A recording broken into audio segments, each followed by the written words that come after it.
ছিল বুড়ি, নাম তার গোপালী। বুড়ি একা থাকত বনসংলগ্ন এক ছোট্ট কুঁড়ে ঘরে। সংসারে কেউ ছিল না, না স্বামী, না সন্তান। তবে সে ছিল খুব পরোপকারী আর প্রাণীপ্রেমী।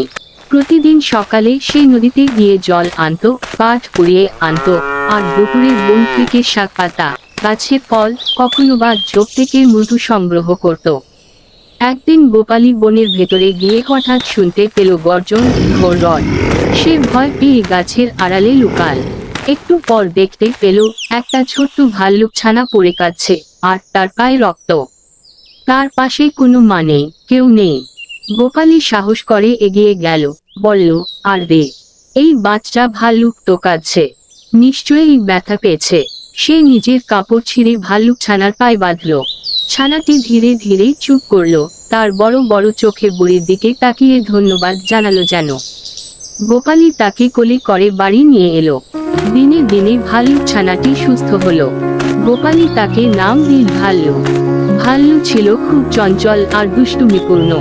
কখনো মাটির হাড়ি ফেলে দিত, কখনো বাগানে গাছ উপড়াত। কিন্তু গোপালী কিছু বলতো না। তার ভালোবাসা ছিল সীমাহীন। সময় গড়ায়, ভাল্লু বড় হতে লাগলো। সে এখন বন থেকে কাঠ এনে আনত, বুড়িকে সাহায্য করত, কারো ক্ষতি করত না। গোপালীর কথাই সে অনুসরণ করত। গ্রামে গুজব ছড়িয়ে পড়ল, বুড়ির সঙ্গে এক ভাল্লুক থাকে, সে মানুষের মতো কাজ করে। একদিন গ্রামের মোড়ল এই কথা শুনে রেগে গিয়ে বলল, এই বুড়ি জাদুটোনা করে ভাল্লুক পুষছে। এটা চলবে না।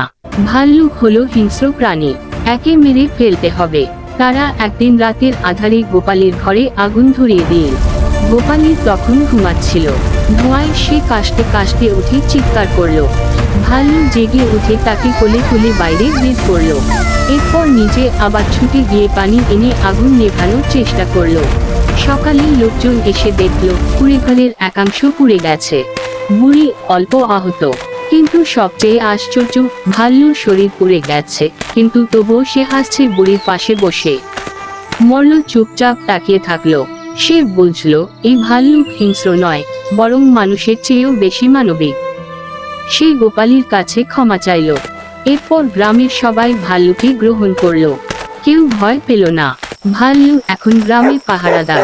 রাতে চুপচাপ চারদিকে ঘুরে দেখে সব ঠিক আছে কিনা। গোপালীও সুখে থাকে। বছর কয়েক পর গোপালী বৃদ্ধ বয়সে মারা গেল। ভাল্লু অনেকক্ষণ তার পাশে বসে কাঁদল। এরপর সে ধীরে ধীরে বনে চলে গেল, আর কোনোদিন ফিরে আসেনি। তারপর সে তার বন্ধু বাঘের সাথে একসাথে চলাফেরা করে। সে তার জীবনকে সুন্দরভাবে গুছিয়ে নেয়। ভাল্লুক ও বাঘ খুব খুশি থাকে।